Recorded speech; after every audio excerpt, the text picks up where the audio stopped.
Hello dear students, myself Ravindra Trivedi.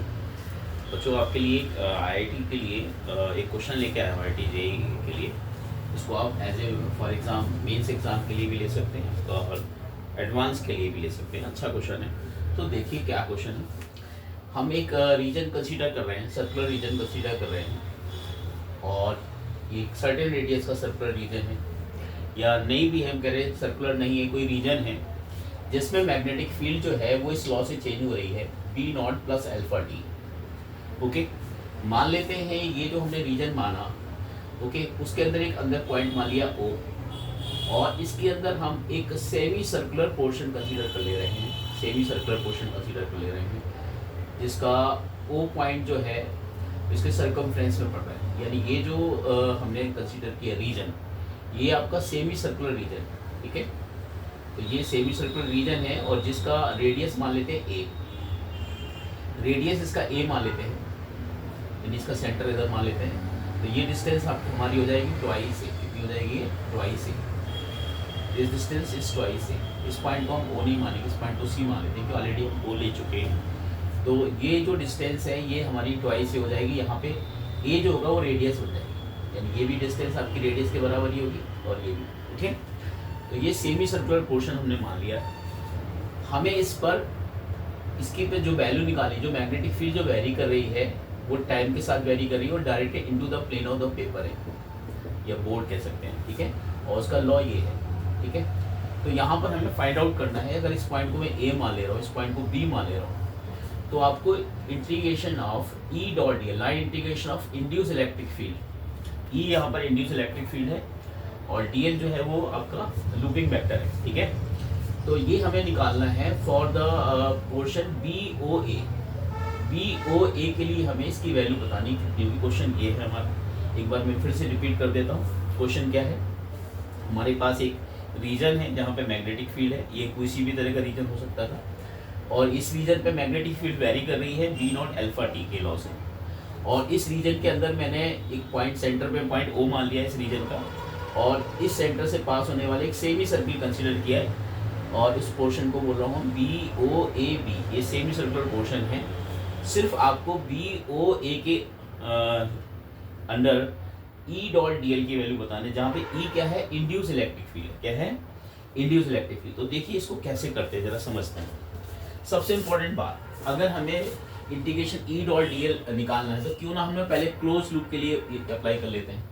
तो अगर मैं ये क्लोज लूप के लिए लगा देता हूँ ई डॉट डी एल और एक क्लोज लूप, अगर मैं ये क्लोज लूप के लिए कंसीडर करता हूँ, ये बन जाएगा माइनस के D phi B by D T. ये लॉ होता है कि इंड्यूस इलेक्ट्रिक फील्ड का जो लाइन इंटीग्रल होता है वो negative rate of change of induce EMF के बराबर होता है, और जहाँ पे फाइव बी जो है वो यहाँ पर जो है मैग्नेटिक फ्लक्स है एनी क्लोज लूप का। तो अगर मैं इस रीजन का पूरे लूप के लिए देख रहा हूँ तो यहाँ पे जो फाइव बी हो जाएगा वो कितना होगा? B dot A, B A हो जाएगा। तो मैग्नेटिक फील्ड हमें दे रखी है B naught plus alpha T, और एरिया जो बन जाएगा इसका सेमी सर्कल का एरिया क्या बन जाएगा? 1/2 पाई आर स्क्वायर। रेडियस की वैल्यू ए है। तो चलिए अगर मैं इसको डिफरेंशिएट कर देता हूँ तो D phi B by D T की जो वैल्यू आएगी यहाँ से, जो वो आएगी बी नॉट, इसका ये 0 हो जाएगा, ये कांस्टेंट, ये टर्म कांस्टेंट है, तो ये हो जाएगा alpha half pi A square. तो ये हमारा आएगा alpha half pi A square, ये वैल्यू आई। ये पूरे लूपिंग के लिए हमारा ये D B by D phi by D T आया।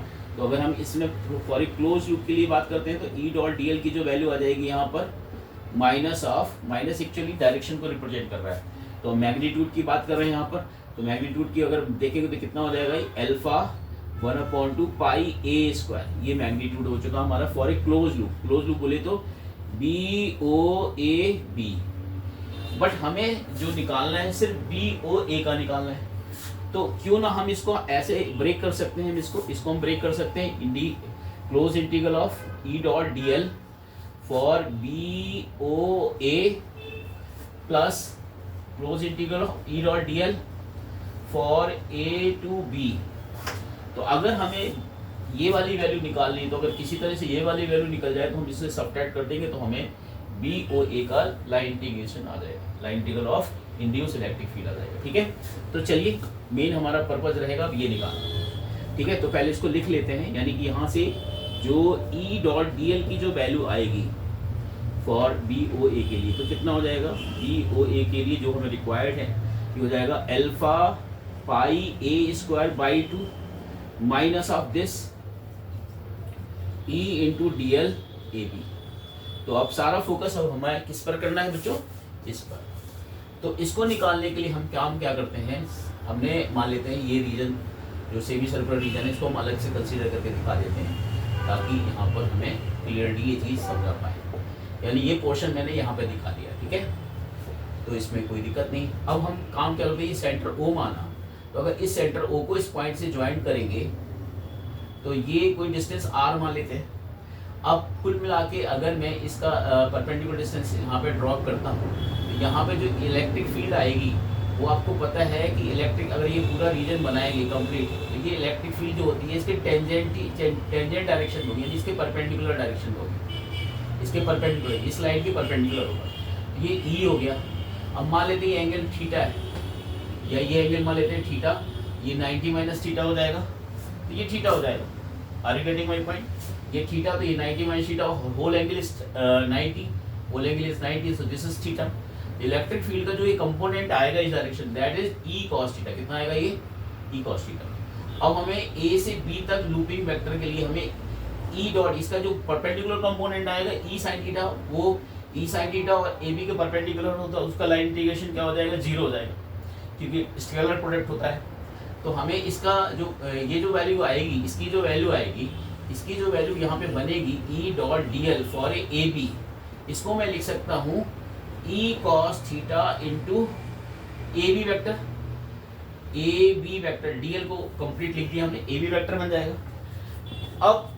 अब हमें अगर सपोज करें यहाँ पर E की वैल्यू, जो यहाँ पे इंड्यूस इलेक्ट्रिक फील्ड हो रही है, इंड्यूस इलेक्ट्रिक फील्ड की वैल्यू हम यहाँ पर निकाल सकते हैं इस R पर, रेडियस R अगर यहाँ से इसको ज्वाइन कर दें, इस रेडियस पोजीशन में इंड्यूस इलेक्ट्रिक फील्ड की वैल्यू क्या होगी वो निकाल सकते हैं अलग से अप्लाई करके। तो ये बन जाएगा हमारा E इंटू DL, DL यहाँ पे बनेगा, पहले DL ही लिख लेते हैं, इंटू d∅dt, तो d अपॉन dt ऑफ, इसका मॉड ले लेते हैं, तो ये बन जाएगा B, इसका अगर ये मैग्नेटिक फील्ड कितना है आपका B not plus alpha t, और एरिया जो बनेगा इस R रेडियस का, ये जो एरिया बनेगा पाई R स्क्वायर। तो यहाँ से जो E इंटू DL की जो वैल्यू आएगी R रेडियस पर, ये बन जाएगा E इंटू 2 पाई R, ये बन जाएगा आपका, डिफरेंशिएट करेंगे इसको तो कितना आएगा ये अल्फा पाई R स्क्वायर अपॉन 2, t का डेरिवेटिव 1 हो जाएगा। तो ये जो वैल्यू आएगी सॉल्व करने के बाद, इससे हम पाई से पाई कैंसिल आउट कर सकते हैं, तो E की जो वैल्यू आएगी यहाँ से, और ये जो हमारा जो बन रहा है पोर्शन R रेडियस का, हम जो R रेडियस के उसमें इलेक्ट्रिक फील्ड निकालिए, कितना हो जाएगा, ये हो जाएगा पाई से पाई कैंसिल आउट हो गया, R से R कैंसिल आउट हो जाएगा, तो E ये हो जाएगा आपका अल्फा R/4, अल्फा R/4, ये इलेक्ट्रिक फील्ड होगी अल्फा R/4। अब कॉस थीटा की वैल्यू अगर हम लिखना चाहें यहाँ पर, कॉस थीटा की वैल्यू अगर इसमें ट्राइंगल में देखेंगे तो ये हमारा A है, ये R है, कॉस थीटा यहाँ पे बन जाएगा यहाँ पर, तो इसको लिख सकते हैं हम लोग, E को लिख सकते हैं अल्फा R/4, और कॉस थीटा अगर इस ट्राइंगल में देखेंगे इस तरह, तो कॉस थीटा यहाँ पे बनेगा A/R बन जाएगा, और AB जो होगा वो ट्वाइस से होगा, AB जो होगा यहाँ पर ट्वाइस से होगा। अब बात समझ रहे हैं ना बच्चों? अब देखो ये R से R कैंसिल आउट हो गया, यानी कांस्टेंट आ गई है R, हालांकि हर एक पॉइंट के लिए वेरी करेगा, बट यहाँ पे चूंकि R कट जा रहा है यहाँ से, इसलिए इसकी कंप्लीट वैल्यू जो आएगी यहाँ से वो आएगी अल्फा, और ये इससे कट जाएगा अल्फा A²/2, ये आएगा alpha A²/2। Are you getting my point? Alpha A²/2 आ गया। अब हमारा यहाँ पे क्वेश्चन सॉल्व हो गया। अल्फा A²/2 जो यहाँ पे वैल्यू आई वो अब यहाँ पे पुट कर देंगे, तो अब यहाँ पे जो वैल्यू पुट करेंगे तो ये आ जाएगा आपका अल्फा पाई A²/2 माइनस अल्फा A²/2, यहाँ से जो कॉमन आएगा दैट इज अल्फा A²/2, तो ये आएगा पाई -1। सो दिस इज द आंसर। तो बच्चों देखा आपने कि क्वेश्चन हमने कैसे किया, और ये काफ़ी इंपॉर्टेंट क्वेश्चन है, तो आप इसको ध्यान में रखिए कि कैसे करना है। तो मैं था Ravindra Dwivedi, okay, physics faculty Gyankalp career institute Dehradun. तो आप मुझे फॉलो करते रहिए। मेरा पेज जो है वो ज्ञानकल्प कैरियर इंस्टीट्यूट के नाम से है। आप उसको यूट्यूब में लाइक कीजिए, सब्सक्राइब कीजिए। Thank you.